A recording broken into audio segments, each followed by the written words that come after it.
Hello and welcome back to the Extra Innings Baseball Show. I am your host, Logan Stump, and with me today is my link cable. It's for the weekend. Yeah, you might want to explain that for people that have no idea what that just means. So Jordan and I are actually attached at the hip by a cord, our umbilical cord. No, I'm kidding. We were just talking about before we jumped on, and you guys might remember the days of the old Game Boys and Game Boy Advances. You had the link cable, and when you played Pokemon, you could transfer your Pokemon in between, and you could trade, you could battle. That was pretty much it, but it was really high tech for that time period. I felt like, because you didn't have internet that you could do that over. It didn't feel like you could have that kind of player interaction with each other, especially on games that were solely meant for a solo player. So it was, I don't know, it was fascinating. But we were talking about the prices of that, so that's why I called Jordan my link cable, and that's where his nickname came from. So I'm just going to start calling Link up. So a great story, I know, and a wonderful anecdote heading into what should be an exciting episode. But lots to cover today, Jordan, because we didn't really have a lot to cover until all hell broke loose, I guess, because a couple things happened. Qualifying offers happened, and then somebody made an announcement as the season ended that was shocking to the world. I know I was shocked by it, but let's talk a little bit about it, because that'll be the first thing that we'll kind of discuss. But before we get into that, Jordan, how's your week going? Is it a good Monday? I know we're recording on an odd day today. You have to now call me Lord Jordan, because I'm actually a celebrity here now. Yes. I got a TikTok that's almost approaching 13,000 views. Okay. That is TikTok lore. Yes, I do agree with that. So what do we call you? Sir Youngster Jordan? Yes. Okay. That's fitting. If you don't know, Jordan is also a legendary Pokemon trainer, and he now has a streaming, or he's not now. I guess you've had it for, a year now, because I remember going back and looking, and you were actually live streaming on my Facebook memories or something like that, because I shared your live stream. So, yeah, you've been doing it for about a year, a little over a year now. Almost two, but not consistently. I've been a little bit more consistent with the TikTok, which is why this is paying off now. I got my new Lamborghini outside. Now that I hit the 13K, 12K. I was going to say, are you living in the YouTube hype house yet? Yes. Have you made it to that? Yes, I am. Yep. Good.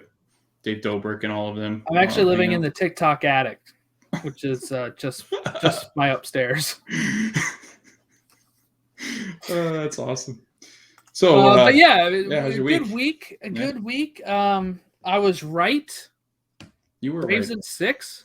Yeah. Which we'll talk about. I originally said Braves in 5, but last week I said Braves in 6, and I was right. So I'm just gonna count that towards my total here. But I feel pretty good.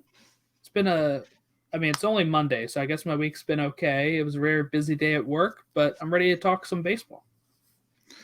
So let's do it. Let's talk some baseball. And in that, some really sad news came out of San Francisco. And I know Giants fans were absolutely torn over this. A really nice run, best team in baseball in 2021, ends in just not the way they wanted it to end. And then it got even worse as Buster Posey retires at the age of 34, Jordan. This was not expected.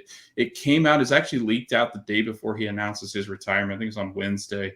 And then on Thursday, he had his press conference and interview. And then he just said that he was, he's done what he needed to do. And he's going to be moving on. So it was a shock. Were you shocked at the very beginning when this came out? I mean, are you glad that he's, just called it quits after a successful season or career and season? Or are you just kind of I don't know if I'm ever glad, except for when Derek Jeter retired, but I guess Dodger fans will be happy, but I like Buster Posey. I wasn't as shocked as you are. Honestly, I feel like he's been around forever. Yes. I feel like catching is, a position that just really bangs up the knees and can be very tough to, to kind of play for a long time. So he had a 12-year career. Mm-hmm. He's 34 years old. I feel like he made it a lot longer than some of look, Matt Wieters was around the same time, right? And Matt Wieters' legs did not hold up as well. But I think when you get to catchers and you start looking at, 32, 33, it really starts getting into that push of like, this is going to be pretty rough. And I just looked it up. Matt Wieters' MLB debut was May 29th, 2009. And Buster Posey's was September 11th, 2009. Matt Wieters is currently 35. Buster Posey's 34. Matt Wieters' last team was with the Cardinals in 2020. Buster Posey, of course, playing throughout this year, all with the Giants. And did he sit out last year? It says 2009 to 2019 and then 2021 on his. Then I guess, maybe he opted out last year then. Yeah, I didn't see that. Yeah, me neither. He opted out of playing. Yeah. Interesting. Oh, because he had adoption of premature twin girls going on during COVID. So this might have a lot to do with it.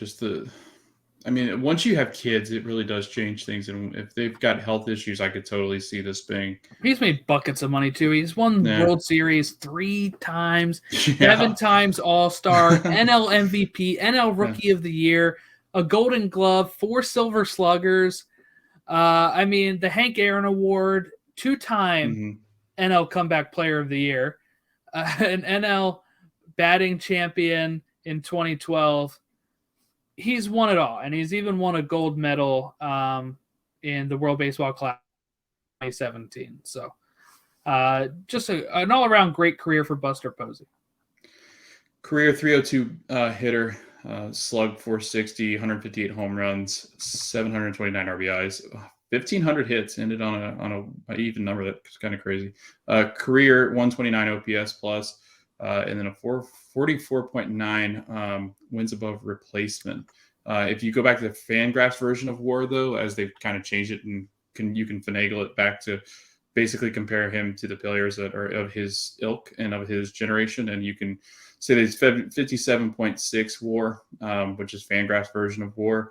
And Jordan, so the question I have for you, he's known for catching a legendary staff. He's had some really great pitchers going through there, and pitchers are not great without their catchers. Tim Lincecum, Matt Cain, Barry Zito, Jonathan Sanchez, and Madison Bumgarner all pitched with Posey behind the dish. He did extremely well with those pitchers. Those are names that are either first ballot Hall of Famers or second ballot, or considerable names that should be considered for ballots in the Hall of Fame. And he did so. With a team, he won all those World Series champions. He did it with teams that I think a lot of people didn't, or that at least they underestimated them. He had a rule named after him when he had that horrible injury. And like you said, 2 comeback player of the years. And that was because of that injury. He had that Posey rule that's been implemented in the majors. That's to protect catchers. And you cannot guard the plate like he did, because you've got to be up the line and out of the way so that the runners don't completely tear into you. And unfortunately, it did just absolutely crush Buster Posey. That was an ugly injury. I could just picture it in my head where he tore up his knee and his ankle. But my question to you, Jordan, through all of this, he comes back, he plays well, 12-year career, a great hitter, but 1,500 hits is normally not good enough for the Hall of Fame. There's not been a modern player with 2,000 hits or fewer that have been elected into the Hall of Fame. Do you think that Buster Posey is Hall of Fame first ballot, or Hall of Fame at all? That's a good question. I would say, it depends on what you're looking for. If you're looking for hit numbers, then no. But if you're looking at just all around, like what I just ran off all of his achievements here, I feel like that's a Hall of Fame career. Yeah. But people do get up, kind of arbitrarily looking at things like the hit numbers and all that kind of stuff. So I would say if I'm a baseball writer association person that's voting, I would say most likely they're not going to. Mm-hmm. But I could see him getting in maybe further down the line. I don't know. What are your thoughts on it? So they ran a statistic. If you go back to the way that Fangraphs did WAR and continue to do so, he's 57.6 wins above replacement. The only player during this time period in this window that's better than him is Mike Trout. And Mike Trout is I think a majority, or if not a complete shoe-in for the Hall of Fame. I think that if you look at their comparisons, he's been that valuable to the San Francisco team, winning 3 World Series championships. I think defensively and as a catcher, he's done what he's needed to do to write his name into the Hall of Fame. But I don't, like you said, Jordan, I don't think that the baseball writers are going to give him a first ballot, especially first ballot. Nor do I think, in 8 to 10 years, he's in the Hall. I think it might be one of those things where, unfortunately, as time passes or he passes, maybe they kind of reconsider. But I don't know, I don't know if he's done enough offensively for it to be considered. And to cut a career short, and I know it's not short, but it's shorter than what I think a lot of people say. I think if you go look at Jorge Posada, Yadier Molina especially, I mean, those guys have done it forever and had done it forever. Mike Piazza. So it's been, there's been issues with, injuries, I think, with Posey, where there hasn't been so much with the other guys, but it's still tough because I don't think he's done enough. And it's unfortunate because of how good of a person he's claimed to have been and how good he's been for that locker room in that city. So anything else on Buster before we move on to some other exciting stuff? No, I'm good. All right, so qualifying offers, Jordan. Deadline to offer a contract for that 1 year was November 7th at 5 Eastern. And with the deadline now passed, here are the players that were issued a 1 year, $18.4 million offer to stay with their current clubs. Again, I don't think anybody that I've seen have accepted this because they got a deadline in which they can accept this. Brandon Belt with the Giants, Castellanos with the Reds, Michael Conforto with the Mets, Carlos Correa with the Astros, Freddie Freeman with the Braves, Raziel Iglesias for the Angels, Robbie Ray for the Blue Jays, Eduardo Rodriguez for the Red Sox, Corey Seager for the Dodgers, Marcus Semien for the Blue Jays, Trevor Story for the Rockies, Noah Syndergaard for the Mets, Chris Taylor for the Dodgers, and Justin Verlander with the Astros. Jordan, it sounds like Carlos Correa, Freeman, Ray, Seager, Semien, and Story will all reject those qualifying offers. And it also sounded like Castellanos as well, because he actually turned down an option, a player option for 2 years, $34 million. So it sounds like he's going to deny that too. Any of these guys you think stay? I mean, they're leaving money on the table, it seems, with a lot of these names. I just don't see it being very likely that many of these guys stay. Maybe a couple. I mean, if they stay, I think it'll be more like maybe they come to terms with the team after free agency a bit. But no, I players rarely ever pick the qualifying offer, and that's it pretty much. Yeah, so the qualifying offers, ones that were off the list that did not get a qualifying offer, Kershaw did not receive one. Steven Matz with the Blue Jays did not. Avisail Garcia for the Brewers, and Anthony Disco. Gosh, I can say that. I know I can say that. DeSclafani, sorry. And then starter Rocky Gray, baby. Rocky Gray is what I'm calling from now on. Rocky starter John Gray did not receive one. All those were pretty shocking, especially the Kershaw one because of how long he's been with the Dodgers. And they said that they'll probably negotiate with him. He'll probably get a deal done. But this could be the end for Kershaw with the Dodgers. I guess we'll see. 14 players have until November 17th to decide if they want to accept that offer. If they do accept that offer, it's $18.4 million next season. It can't be traded until June 15th of 2022, which, I mean, pretty much means they can all be dealt. That's not really a good deadline because nobody gets dealt that early. They also won't be able to receive any kind of qualifying offers in future trips to free agency, which I did not know that was a rule. So anybody else they play for, they cannot receive one. And 10 of the 96 players to receive qualifying offers, Jordan, have actually taken the deal. So it's a record breaker. They hardly ever have 14 players offered. The record was in 2015, 2016 when 20 players received qualifying offers. This year there's 14. Last year there were none, I think, because of the season being shortened and the financial reasons. So no qualifying offers were actually made. And then it sounds like with the new collective bargaining agreement, it sounds like this actually could go away in some of their negotiations. So I guess we'll keep track of that as December approaches. But again, December 1st is the free agency opening up. If players do not accept qualifying offers and they go and leave a team, they can get competitive compensation for leaving. So there's certain rules and stuff that you can actually get draft picks, and it depends on how much money. If they sign for more than $50 million, they can actually get a higher draft pick. If it's lower than $50 million guaranteed money, they get a lower draft pick, and compensations kind of based on that issue. A draft pick after the 4th round will be awarded if a team losing the free agent paid luxury tax penalties in the preceding season. So just kind of some interesting notes as qualifying offers are concerned, but not too much. I think I see a lot of these guys going back in and with their teams, but I do see a lot of them also leaving. I could totally see Noah Syndergaard, because he's been hurt, try to go into free agency and see where he can go to try to kind of bounce back from that. Castellanos, I think he's pretty much as good as gone. The Reds are in a mess of a financial situation, supposedly. Carlos Correa, I think, is going to get a lot of money, and I don't think the Astros are going to be willing to pay him. Freddie Freeman will be interesting to watch just because of how long he's been there. I guess Justin Verlander, too, because he's been hurt coming back from Tommy John.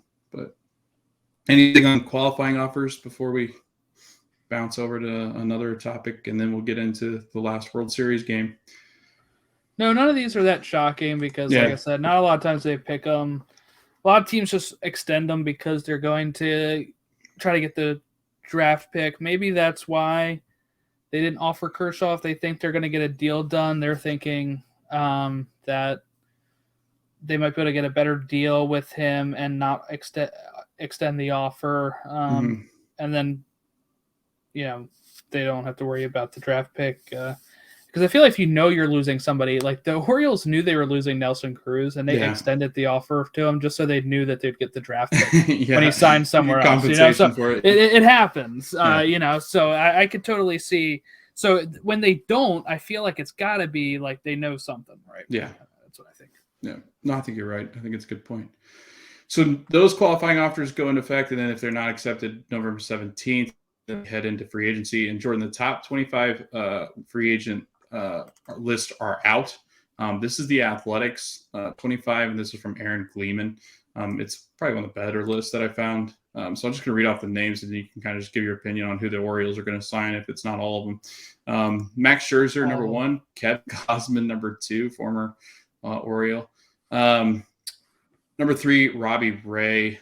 Marcus Stroman for in the 4th spot. Noah Syndergaard.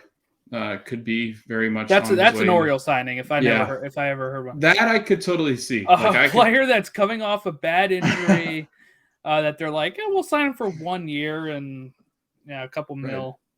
Yeah, this next one I could see too. Carlos Rendon from the White Sox. I could totally see him heading to Baltimore. Clayton Kershaw. That'll be interesting to watch.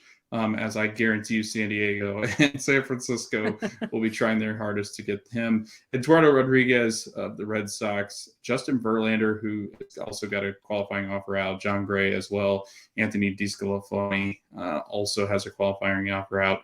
Alex Wood is a free agent. Lots of NL West pitchers hitting the market. Steven Matz of the Blue Jays, Corey Kluber, Alex Cobb, Michael Pineda, Danny Duffy, Zach Greinke from the Astros is now a free agent. Yusei Kikuchi from the Mariners, that's a fun one. Dylan Bundy, no relation to Ted, I don't think. Andrew Heaney, who many thought were gonna, he'd be something for the Yankees. He's just not panned out. That might be another interesting signing for anybody that needs a staff. Tyler Anderson, Michael Wacha. I can't believe Michael Wacha is only 30. Drew Smiley from the Braves and Rich Hill. So a lot of veteran pitchers are available, Jordan. Lots and lots of pitchers as far as free agents are concerned. I just realized these are all pitchers. This isn't a 25. position player. So the 25 pitchers that are available, starting pitchers, which a lot of your teams are going to need, as far as I know the Cubs need them. I know the Orioles need them. I know Yankees are looking at trying to bring in specific players for their rotations because it hasn't been good. The Red Sox need some help. Are starting pitchers, like reading down that list, Jordan, are those guys kind of like the last like the last brand that you'll see of starting pitchers before we get into like this bullpen mess? I don't think so. I think the starter thing's going to get solved real quick here, maybe even in this in this negotiations here, because if you are a player that was a starter and is a starter, and you usually have a certain number of innings that you pitch and it's in your contract, you get incentives for pitching more games, and then they start limiting your innings or limiting your games because they're going with these bullpen games. The Players Association is probably going to be very upset about this, is my thought on that. I don't know if this will continue down that path. I think the players are going to have some because it's going to ruin their contracts. It's going to ruin their value on the market. Starting pitchers' value on the market would go down if everybody's just throwing out bullpen games every day. And it's going to tax the bullpen, and the bullpen is probably going to have some more injuries than typical. It just doesn't make a lot of sense. So I could see this being a quick reversal soon. Some position players to throw out there before we move on to the last game of the World Series. Carlos Correa is a free agent. Corey Seager is a free agent. Chris Bryant. You've got Trevor Story. Marcus Semien could reach the market if he does not accept his qualifying offer. Javier Baez, Freddie Freeman, Starling Marte of Oakland, Nick Castellanos from Cincinnati, Kyle Schwarber from the Red Sox, who had a really good stellar postseason and has played extremely well since moving on from the Cubs, unfortunately for me. Michael Conforto, Brandon Belt, Chris Taylor is an interesting one. Anthony Rizzo, also a free agent. Nelson Cruz, Jordan, one of your formers, making a return to Baltimore, maybe wrap up his career. But those are some interesting position players. Lots of former Cubs hitting the market. So interesting to see what happens there. But some pretty good names out there, Jordan. I think there's going to be a lot of money spent if we ever get to free agency. Don't have a stall. But moving on. Yeah, that's the big thing. Will we have a seasoner, right? Moving on, right, to the last postseason game of the year. Of course, right after we recorded on Tuesday of last week, this thing goes no longer. It ends. Atlanta Braves, champions over the Houston Astros, first time since 1995, which is a long time. Jordan, I was only 2.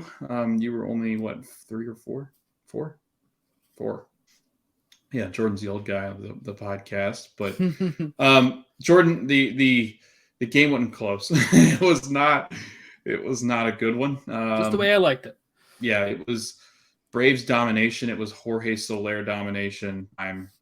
Third inning, he hits a absolutely towering bomb. I think it hit off the wall just below the train tracks, and then the next home run that was hit actually reaches the train tracks when Dansby Swanson smashes one into center, like left center. It was absolute bomb, but both of them hit that short porch and go up over the train tracks.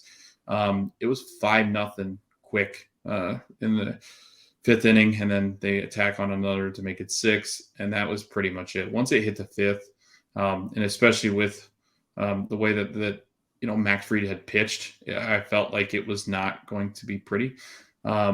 And nothing really interesting. The only thing, Jordan, did you see Max Fried get stepped on at first?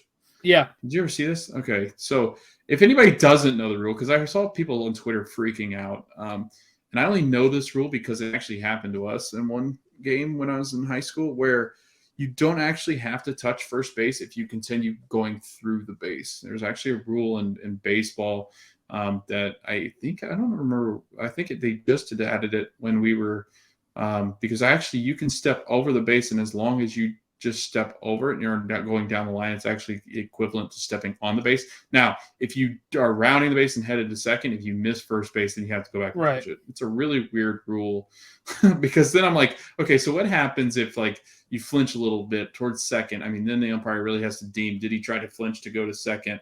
And if he did so, he missed the bag. So it's like, okay. You would think it'd be common sense, but the umps don't really have a lot of that usually, so that would be a problem, I guess. Yeah, you're not wrong, I guess, on that thinking.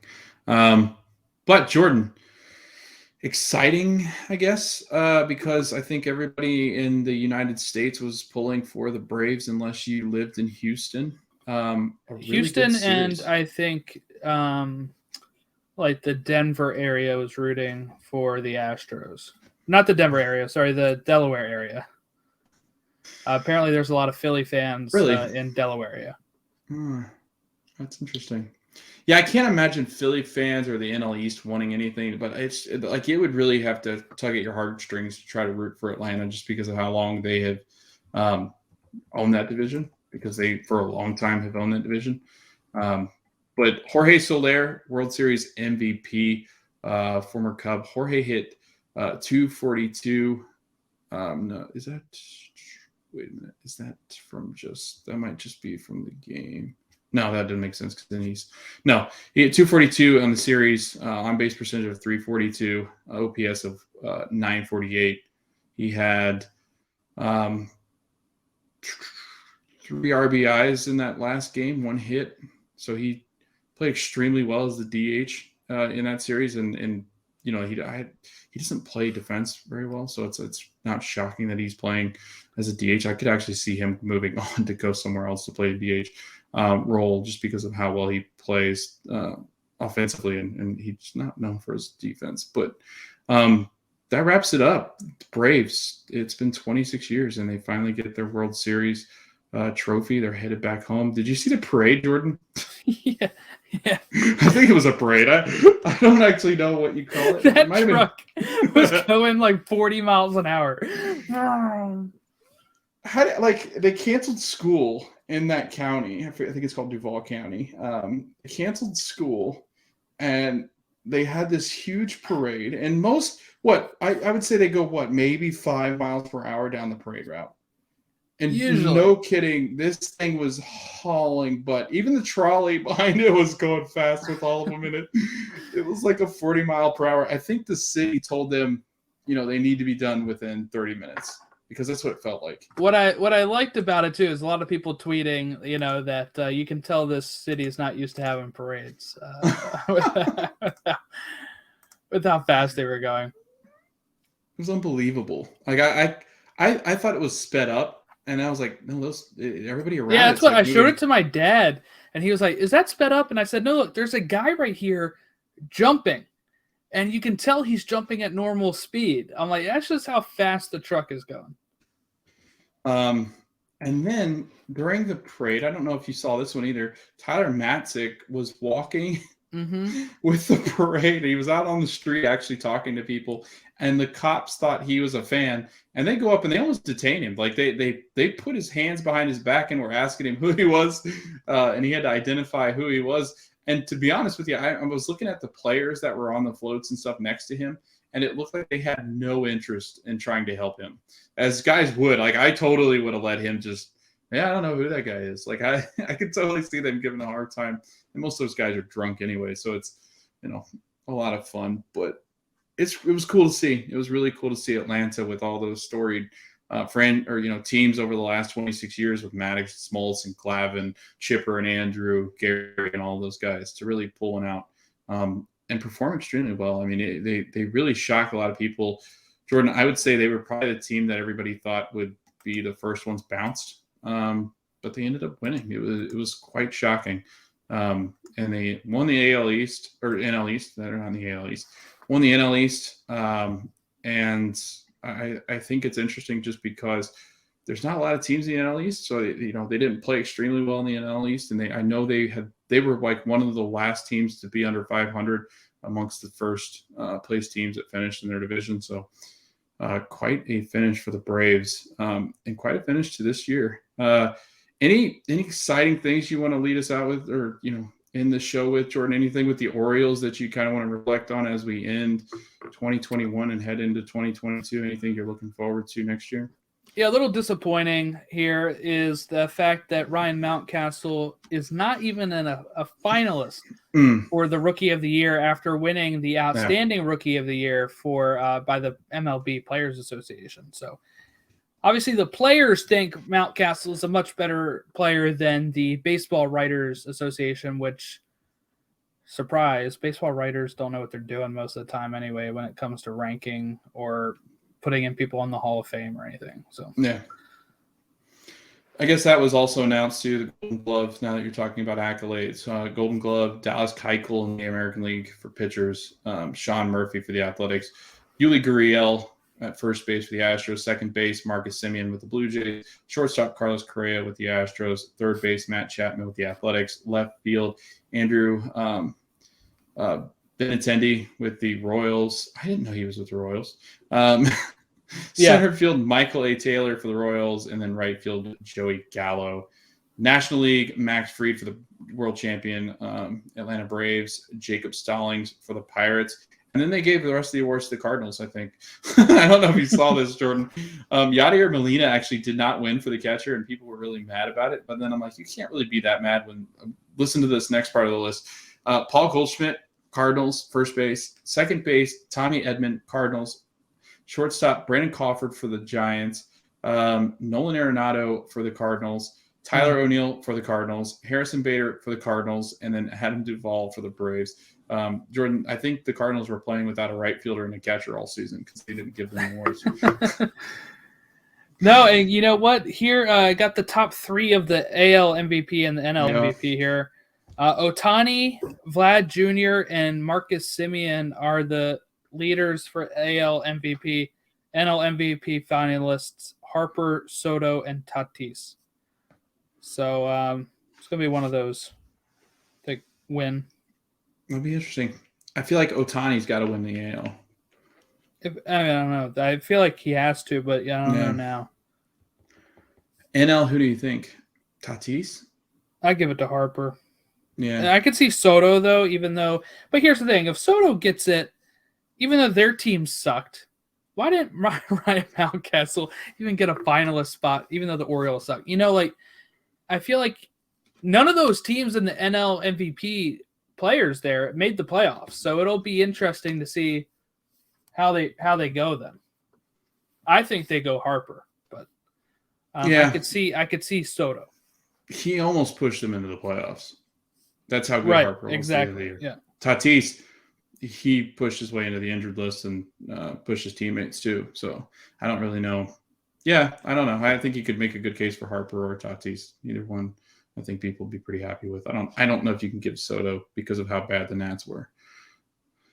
All right, Jordan, I think that'll wrap us up. And I don't really know what we have coming up as far as the doc is concerned. I know we have the collective bargaining thing going on with the players union. I know they're going to be trying to get that the association under wraps so that we can start free agency on December 1st. It sounds more likely than not, which is shocking because usually these don't ever have any kind of positive spin on it. But the last I've heard about it was that they were progressing nicely and they thought they could probably get a deal done by the beginning of December, which is interesting because I thought these always ended poorly. It feels like these always go like, no, I don't think we're going to get a deal done. And the winter meetings are supposed to be in December, but if it gets locked out on December 1st, the winter meetings are canceled. So we'll see how it goes from there.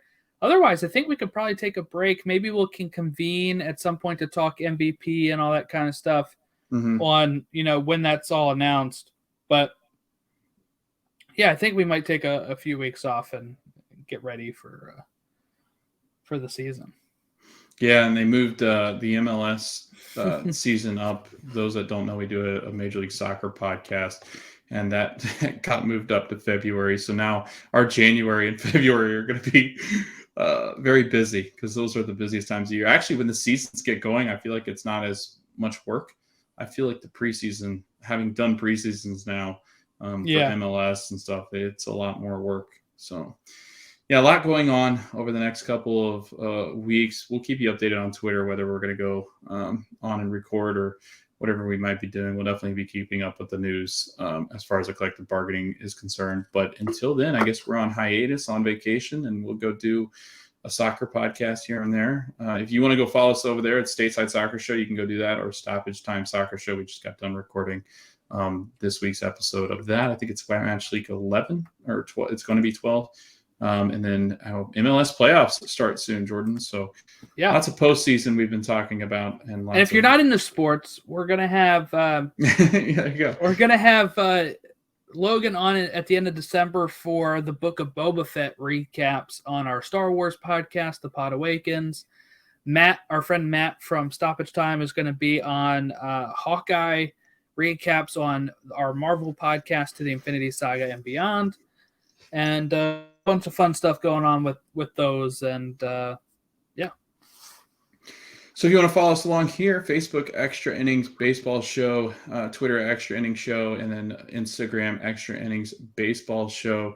That wraps us up for the 2021 postseason. Congratulations to the Atlanta Braves, and may the force be with all of you as we head into what could be a wild offseason if they shorten this offseason because of the collective bargaining not getting done by December. It could be a crazy fast January and February for us here on the Extra Innings Baseball Show. I'm your host, Logan Stump, and that's been Jordan Wiegand. Thanks for listening.